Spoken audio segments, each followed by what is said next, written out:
I've never thought of myself as the kind of guy who scares easily. I work in logistics, routines, checklists, predictability. I like things that make sense. Maybe that's why my friend Mark trusted me to house sit for him while he was overseas. Now, to call Mark eccentric would be putting it mildly. He's one of those tech millionaires who made it big early and then disappeared into his own paranoia. His place wasn't a home, it was a fortress. A minimalist concrete and glass structure tucked deep into the forested hills outside Portland. Everything in that house was automated. Fingerprint scanners, motion-sensitive lights, voice-activated systems, biometric locks. Even the temperature changed depending on which room you walked into. Mark was flying to Japan for 2 weeks. He left me a binder full of instructions. I'm not exaggerating, pages and pages of notes.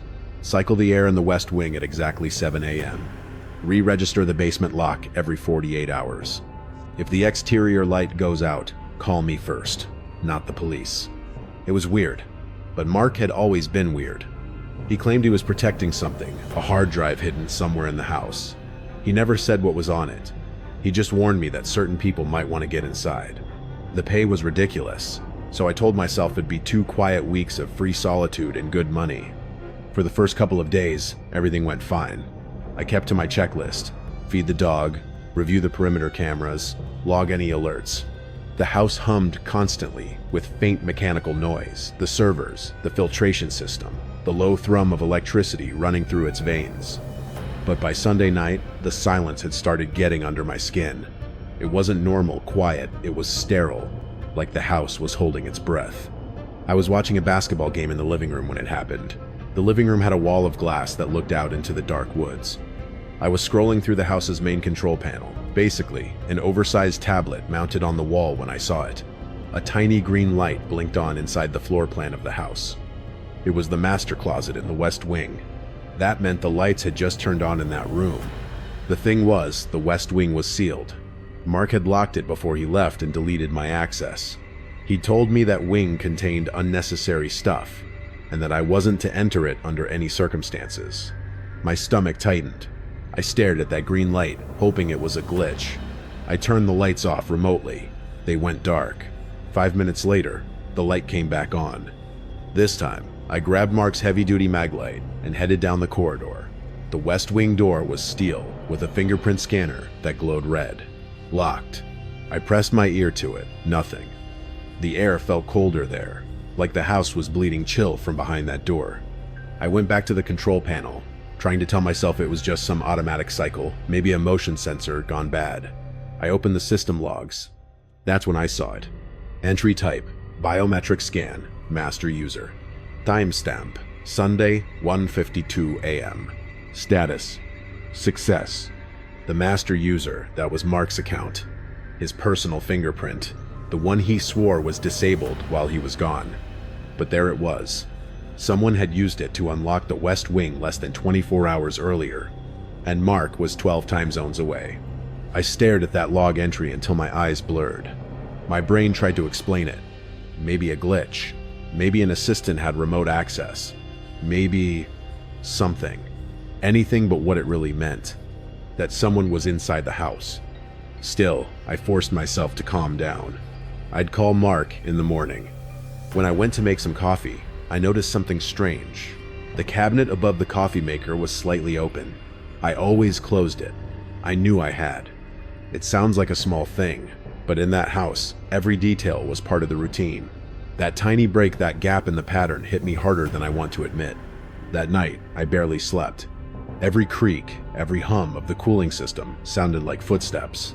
I kept the maglite next to me like a weapon. The next day, Monday, things got worse.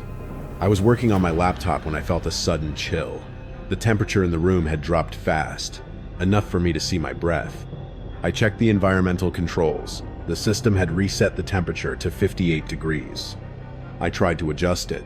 Access denied. Override initiated. Master user. My heart sank. I called Mark immediately. It was late at night in Tokyo, but he picked up on the second ring. He sounded annoyed at first, but when I mentioned the master user entry, his tone changed completely. "Robert," he said slowly, "that profile shouldn't exist anymore. I physically disabled it last month. The only way to access it now is by plugging directly into the main server. That's in the basement behind a locked door you can't open. So, someone's in the house? I said. There was silence. Then Mark whispered, "Listen carefully. Don't try to find them. Don't use the systems. Just stay put. I'm calling my security firm and the police. They'll be there in 30 minutes." I hung up, every instinct screaming at me to hide. Mark had shown me a panic room built into the master bedroom, a walk-in closet with reinforced steel walls and a deadbolt. I bolted upstairs, flashlight in hand. As I reached the master bedroom, the house's voice system suddenly came alive. Mark's voice, calm, slightly robotic. "Robert, you are making an unscheduled departure from the designated living zone." I froze. I hadn't said anything to trigger it. "House," I whispered, "status check." The voice ignored the command. Instead, it said, "Did you remember to set the perimeter alarm, Robert? The one I specifically asked you to check at 1 a.m.? I stopped breathing. There was no 1 a.m. perimeter check. It wasn't in the instructions. Whoever was controlling the system, they'd been watching me, learning my habits. I sprinted into the panic room and slammed the door, locking the bolt. The room was small and dark. No signal, just my phone and the mag light. For a moment, it was quiet. Then I remembered Mark's last instruction before he left, something that hadn't made sense until that moment. "Never check the internal camera feeds, Robert. They're sensitive.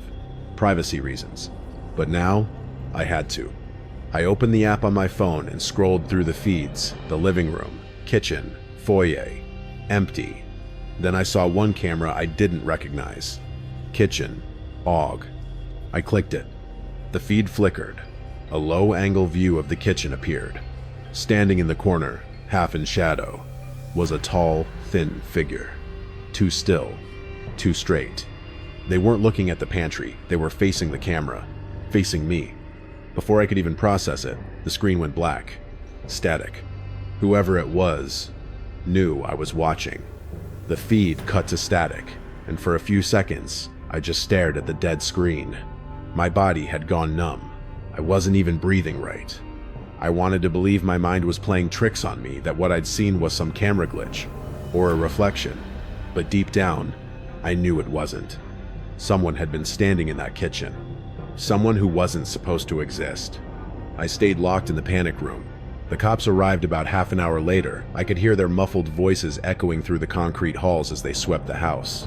When they knocked on the panic room door and told me it was safe, I didn't move until I heard the mechanical sound of their radios.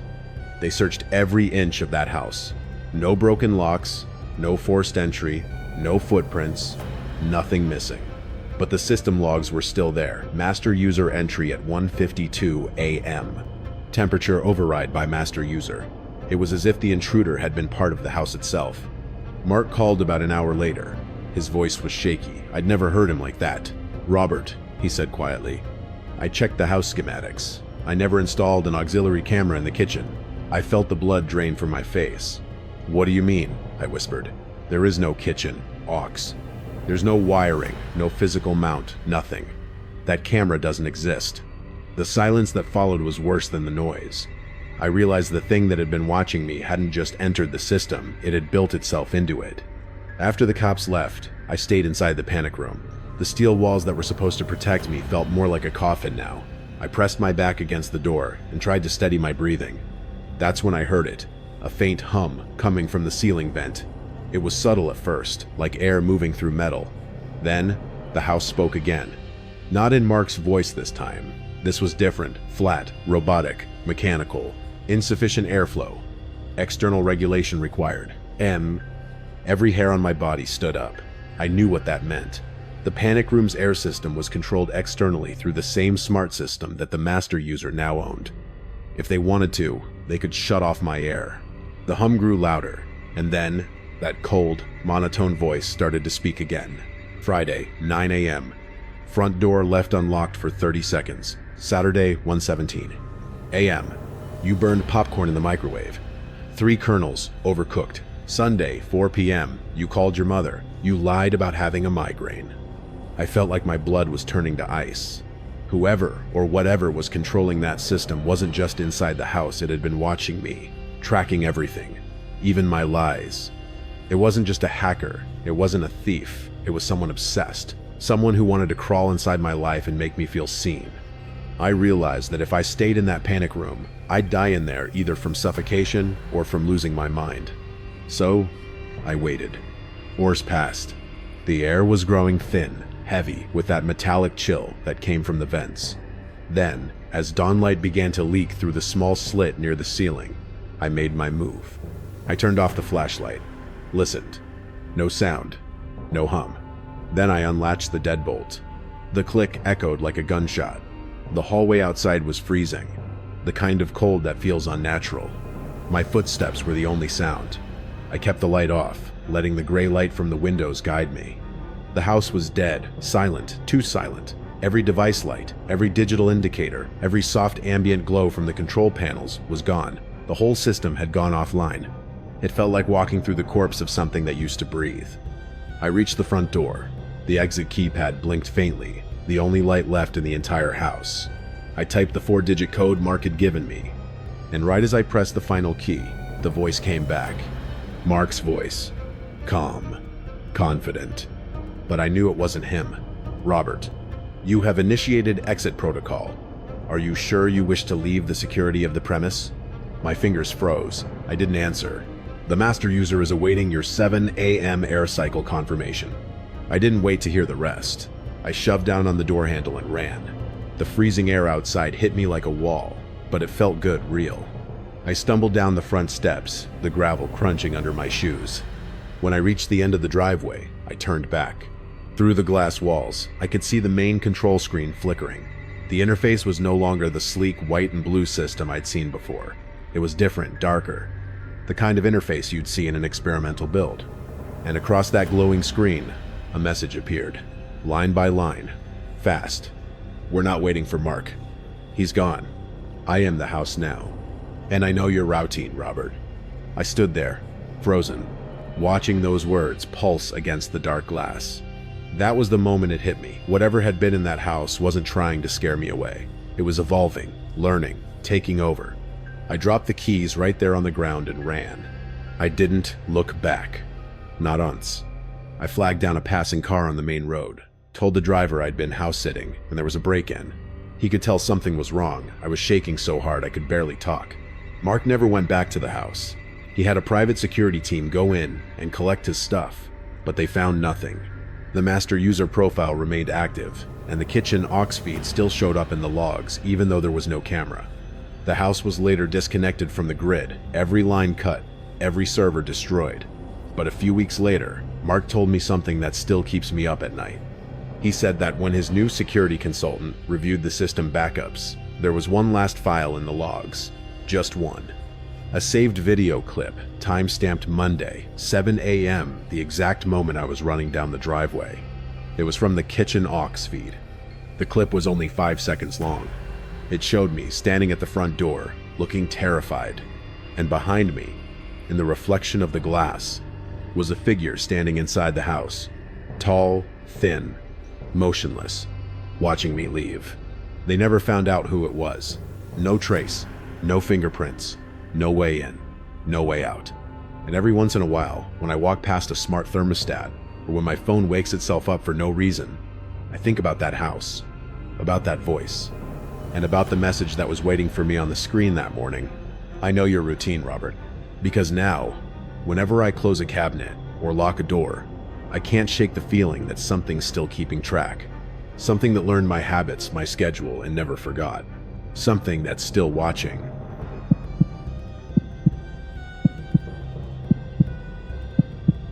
For 3 years, I lived in a beige, slightly worn-down apartment complex in suburban Connecticut. The walls were thin, the parking was awful, but it felt safe. I was a student then, working part-time, and my routine was rigid. Work, class, home, study. My girlfriend, Jenny, lived a couple of towns over but stayed with me most weekends. I was, to put it mildly, an anxious person. We had an old, flimsy doormat that said welcome-ish on it, and beneath it was the emergency spare key. It was a terrible place to hide it, I know, but the building was quiet, and it was only used for emergencies, like the time the maintenance guy needed to check the water heater, or when Jenny forgot her ring of keys after a morning rush. It was our only spare, and I was particular about its location. I always pressed it deep into the dirt underneath the mat, making sure the edge wasn't visible. The first odd thing happened on a Tuesday. I had worked a long shift and was home alone. Jenny was still at her place. I was about to cook dinner when I realized I needed to check the mail downstairs. I grabbed my main keys, and as I walked toward the door, I saw something shiny on the kitchen counter, next to the salt shaker. It was the spare key. I stopped dead. I had been home since 4 p.m. I was absolutely certain I hadn't been outside since coming home, and I hadn't needed the spare. I picked it up, feeling a knot of confusion in my stomach. Did I take it out of the dirt this morning? I thought.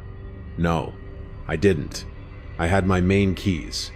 I mentally ran through my morning routine. Check locks, check stove, grab bag, grab keys. I didn't touch the mat. When Jenny came over that Friday, I asked her about it. Hey, did you come by on Tuesday and use the spare key? Jenny, who was unpacking groceries, didn't even look up.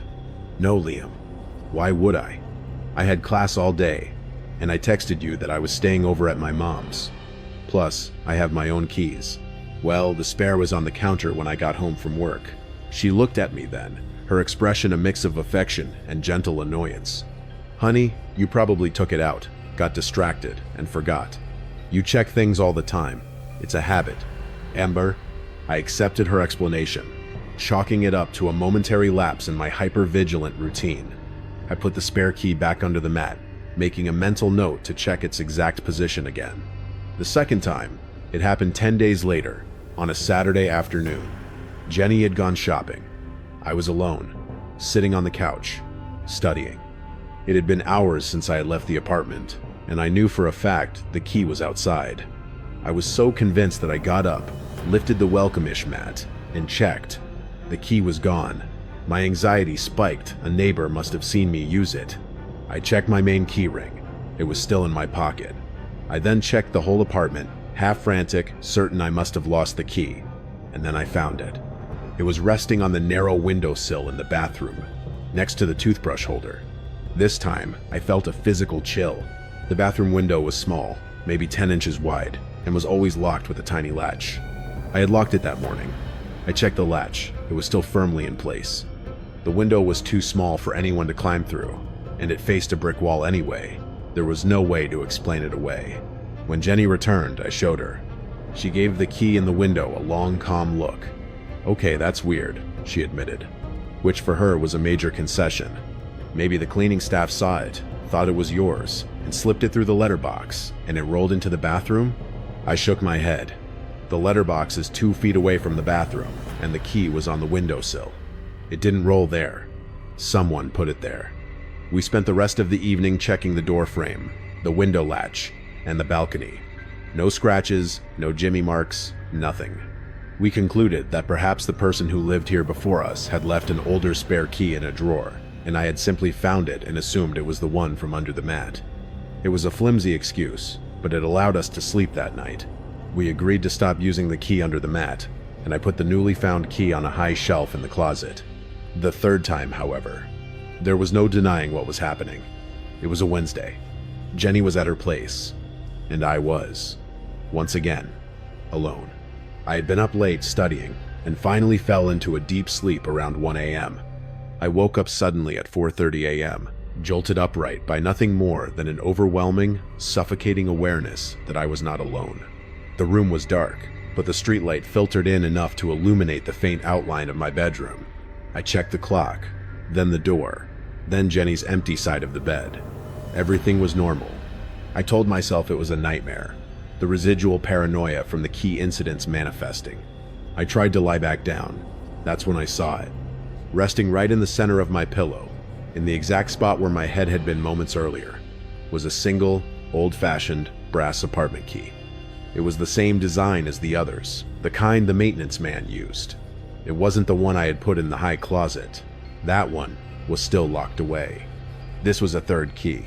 And it wasn't just in the apartment. It was placed with deliberate, silent precision, a message left for me in the middle of the night. Someone had bypassed the main door lock, knowing I was asleep, and placed a piece of cold metal right under my face. I shot out of bed, grabbing the baseball bat I kept next to the dresser. I didn't care about noise anymore. I flung open the door to the hallway. Empty. The apartment was cold and silent. I checked the front door. It was still locked from the inside. Deadbolt still thrown. It was an impossibility. Someone had been in my room, standing over me, and slipped away like smoke. They didn't take anything. They didn't want my wallet or my laptop. They wanted me to know I was not alone. The baseball bat was heavy in my shaking hands. I felt a surge of pure, blinding adrenaline, the overreactor's final, desperate panic. I swept through the entire apartment in under a minute, checking every closet, looking behind every curtain. Nothing. The kitchen, the bathroom, the coat closet, all empty. I even checked the small, locked balcony door, which was secured. I stood in the center of the living room, heart hammering against my ribs, staring at the brass key still lying innocently on my pillow. The fact that the intruder left no sign of forced entry was the terrifying detail. The apartment was on the second floor. There was no fire escape outside my bedroom window. If they hadn't forced the door, and they hadn't used the window, then they had used a key. But which one? And how many keys were out there? I called Jenny immediately. It was 4:45 a.m., and I didn't care about waking her. My voice was a choked whisper as I explained, finding the third key. "Liam, you have to call the police," she said, her voice instantly clear and sharp. "No, wait, Jenny. I need to check something first. If the police come and find nothing, they'll think I'm crazy. They won't believe me about the keys." "Believe you?" "Liam, someone was standing over you. Forget the keys." "No," I insisted, clutching the bat tighter. "The key is the proof. If they can open the door without a trace, then the police won't help. It's personalized." I hung up, my mind racing. I went to the front door, staring at the old brass cylinder lock. The previous tenants must have had copies made. Maybe the landlord hadn't changed the locks in decades. A master key, a discarded spare, the possibilities were endless, but the fact remained. Someone had a non-traceable way in. I decided to set a trap, relying on my meticulous, anxious nature. I grabbed a pen and a tiny piece of paper, smaller than a stamp. I carefully placed the scrap of paper between the main door and the frame, high up, where it would be imperceptible unless you were looking for it. If the door was opened, the paper would fall. Then, I pulled the deadbolt shut, making sure it was firmly in place. I did the same with the small latch on the balcony door. I didn't go back to bed.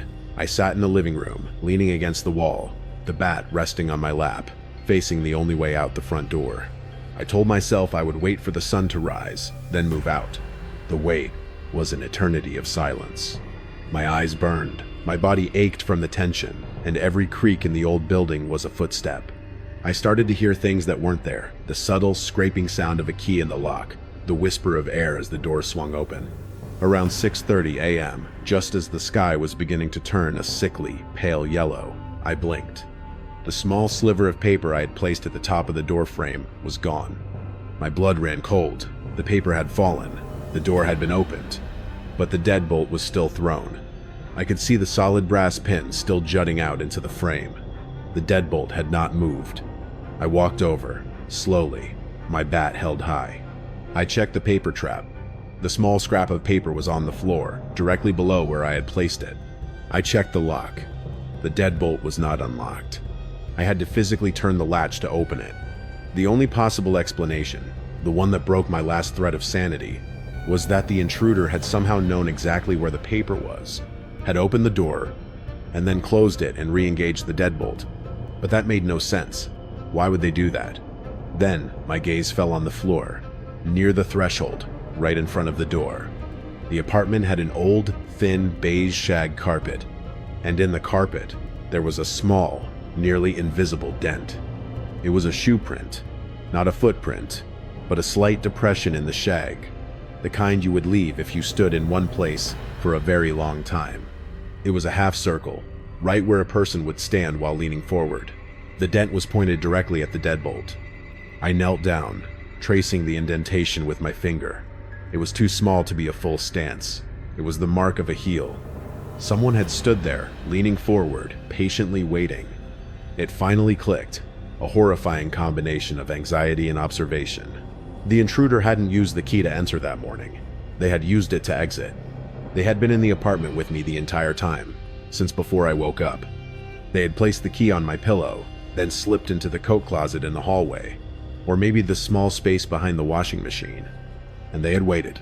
They waited while I panicked, while I checked the apartment, while I called Jenny. They waited while I set the paper trap. They waited for me to finally pass out from exhaustion and fear, or to simply give up. Then, when I wasn't looking, they slowly pushed the front door open just enough for the paper to fall, creating the subtle noise of the scraping paper, knowing I would hear it. They were trying to manipulate me into thinking they had just arrived, or that the lock was compromised. But the true, gut-punching horror was the dent in the carpet. It showed they had been leaning forward, not to open the door, but to lock it from the inside, quietly, just before they slipped out and closed the door.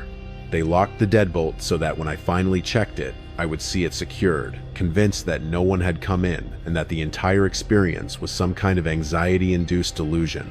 I went to the closet, threw on a jacket over my pajamas, grabbed my wallet and phone, and walked out the door, not even bothering to lock it.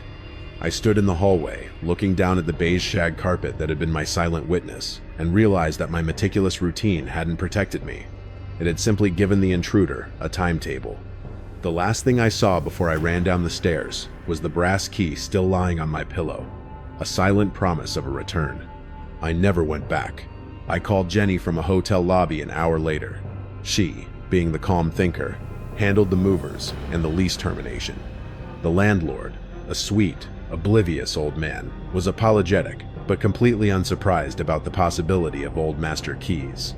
He was also adamant that he never had to change the locks because, quote, "No one ever leaves keys behind. I still check my front door lock 3 times every night, and every morning when I wake up, the first thing I do is check the pillow next to me." The most terrifying thing about being home alone is the realization that a simple, silent object, a key, can carry with it the complete, chilling knowledge of a stranger's presence in your most private space.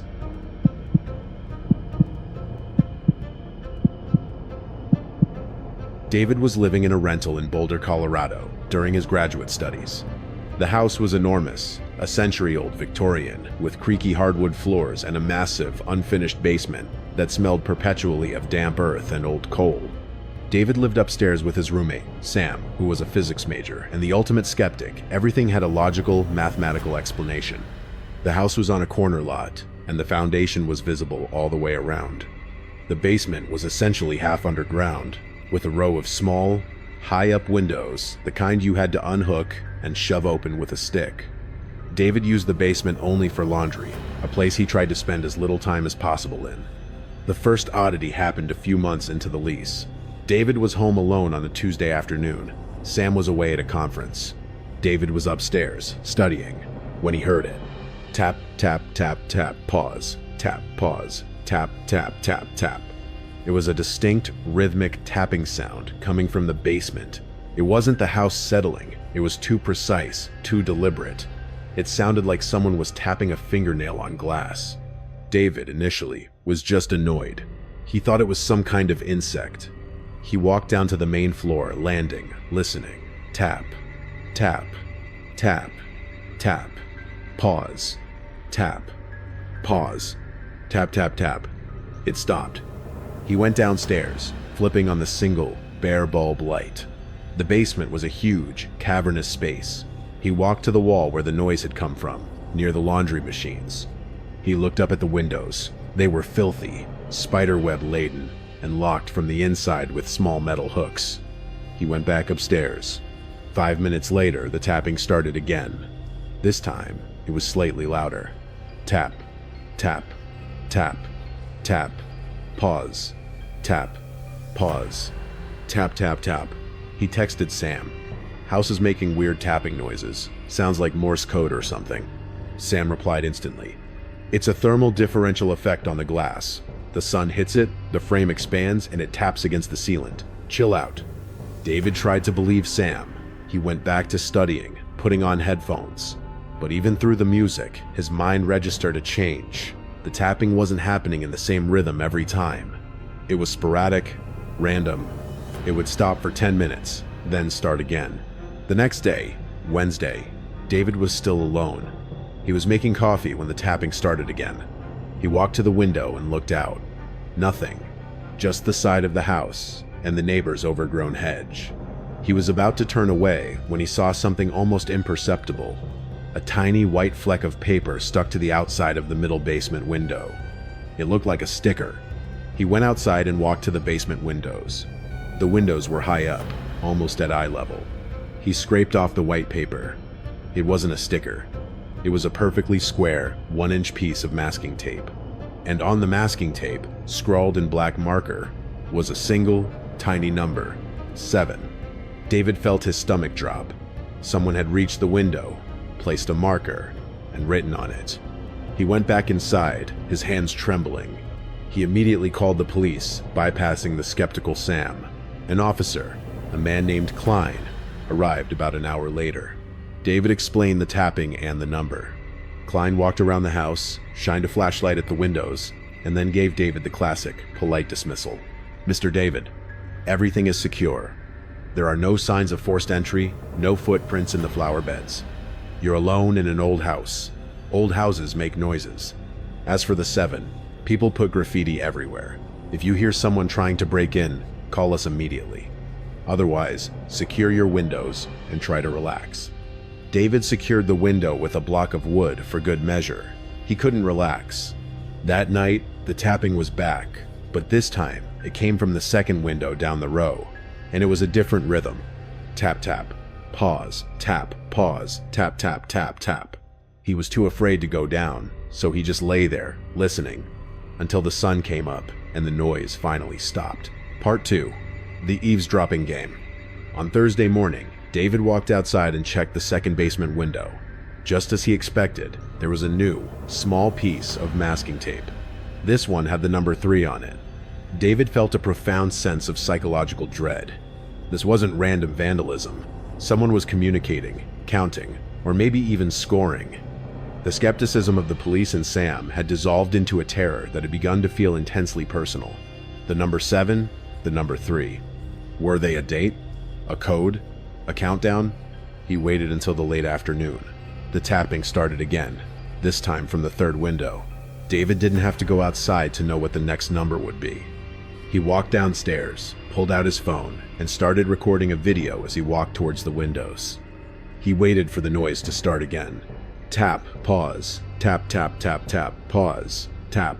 David walked up to the third window, pressed the flashlight function on his phone against the glass, and peered out, recording the entire thing. The light illuminated the overgrown hedge outside, and there, pressed against the glass on the outside, was a gloved hand. The fingertip was tapping, slowly, rhythmically. The hand was holding a black marker. The tapping stopped.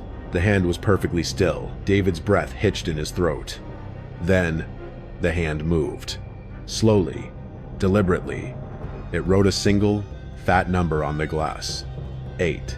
The hand remained there for a moment, and then, slowly, it flipped over, palm up, and waved. A small, taunting hello. David stumbled back, dropping his phone. He didn't scream. The horror was too silent, too calculating for noise. He grabbed his phone, his camera still running, showing the window with the newly written 8. He ran upstairs and called 911 immediately.